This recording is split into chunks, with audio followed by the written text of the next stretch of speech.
भारत का इतिहास अनेक वीरांगनाओं की कहानियों से भरा पड़ा है। आज ऐसी ही एक वीरांगना की कहानी हम आपको बताते हैं, जिनको मराठों की रानी कहा जाता था। इन्होंने बहुत कम समय अर्थात 25 वर्ष की आयु में ही औरंगजेब के खिलाफ कई युद्धों का नेतृत्व किया था और मराठा साम्राज्य को विघटित होने से बचाया था। और ये वीरांगना थी ताराबाई भोंसले, मराठा शासिका। मराठा रानी ताराबाई इतिहास की उन वीरांगनाओं में शामिल है जिन्होंने जरूरत पड़ने पर न केवल सत्ता को संभाला, वरन युद्ध क्षेत्र में भी दुश्मनों के सामने डटकर मुकाबला किया था और अपने आप को साबित भी किया और अपने रण कौशल का परिचय भी दिया था। ताराबाई का जन्म 14 अप्रैल 1675 को मराठा साम्राज्य के एक मोहिते परिवार में हुआ था। इनके पिता थे हंबीराव मोहिते, जो कि एक प्रसिद्ध मराठा सेना कमांडर थे और इसके कारण उन्होंने अपनी पुत्री को तीरंदाजी, तलवारबाजी, सैन्य रणनीति और अन्य कलाओं को प्रारंभिक शिक्षा के रूप में ही देना शुरू कर दिया था। 8 साल की उम्र में उनका विवाह छत्रपति शिवाजी के छोटे बेटे राजा राम के साथ कर दिया गया। उनके विवाह के समय मुगल और मराठा दक्षिणी भारत के अंदर युद्धरत थे। इस प्रकार यह संघर्ष उनके विवाह के समय की बात है। जब मुगल बादशाह औरंगजेब की सेना ने 1689 के अंदर रायगढ़ की घेराबंदी कर दी तो छत्रपति संभाजी मारे गए थे और उनकी पत्नी येसुबाई और उनके बेटे साऊ ये मुगल शासकों के द्वारा बंदी बना लिए गए थे और औरंगजेब ने इनको कैद में डाल रखा था। इस प्रकार छत्रपति की उपाधि अब राजा राम के हाथ में आ गई थी और वह ताराबाई के साथ जिंजी किले तमिलनाडु पहुंच गया था, जो राज्य का सबसे दक्षिणी गढ़ माना गया था। जब मुगल सेना ने इस किले को घेरा तब राजा राम बीमार हो चुके थे और ऐसे मुश्किल घड़ी के अंदर ताराबाई ने किले को संभाला और उसके बाद तो उसने 8 साल तक मुगलों से संघर्ष किया और किले पर मुगलों को कभी भी कब्जा नहीं करने दिया।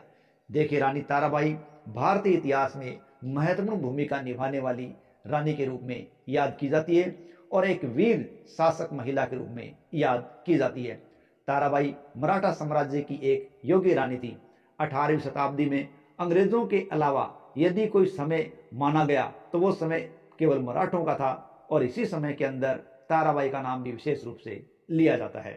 भारत में अंग्रेज और मुगलों के बीच अपनी शक्ति और वर्चस्व को कायम करने के लिए, उसको सिद्ध करने के लिए निरंतर संघर्षों का दौर चल रहा था और इन्हीं के समय ताराबाई भी एक प्रमुख शासिका थी। रानी ताराबाई ने अपने क्षेत्र महाराष्ट्र को अंग्रेजों से मुक्त कराने के लिए निरंतर संघर्ष का रास्ता अख्तियार कर रखा था।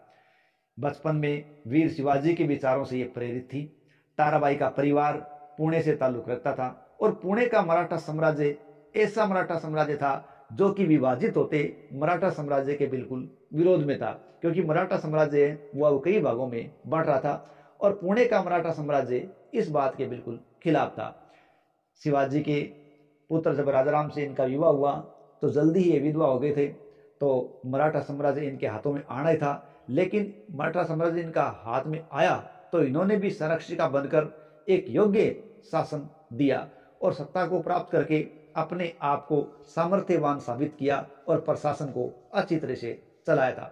सेना को इन्होंने बड़ा आगे बढ़ाया और स्वयं को मुगलों तथा अंग्रेजों से लड़ने के लिए तैयार किया था और उनसे लगातार उसने 8 साल तक संघर्ष किए रखा था।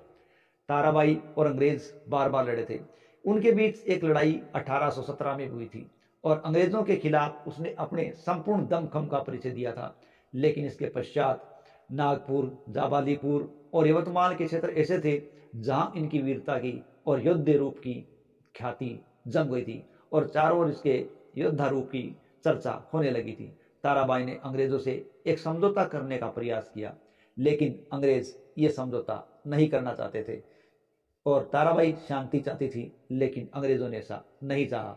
वो केवल इसको पकड़ कर लाने का प्रयास कर रहे थे, लेकिन रानी इनके काबू में नहीं आ रही थी। इसलिए ब्रिटिश आर्मी ताराबाई के पीछे लगा दी गई। ताराबाई ने भी बचने का हर संभव प्रयास किया, लेकिन अंततः ब्रिटिश सरकार से ताराबाई को हार का सामना करना पड़ा। भारत के इतिहास में ताराबाई के संघर्ष को साहस और शौर्य का प्रतीक मानकर याद किया जाता है। वे अपनी वीरता, शौर्य और योग्य प्रशासक के रूप में भारतीय इतिहास में सदैव के लिए अमर हो गई है। हालांकि इनके संघर्ष को भारतीय स्वतंत्रता संग्राम से भी जोड़कर देखा जाता है। ताराबाई को उनकी वीरता के लिए आज भी याद किया जाता है। रानी ताराबाई की वीरता, त्याग, युद्ध कौशल और समर्पण ने उनको भारतीयों के लिए एक प्रेरणा का स्रोत बना दिया और ये पूरे भारत के लिए पूजनीय बन गई।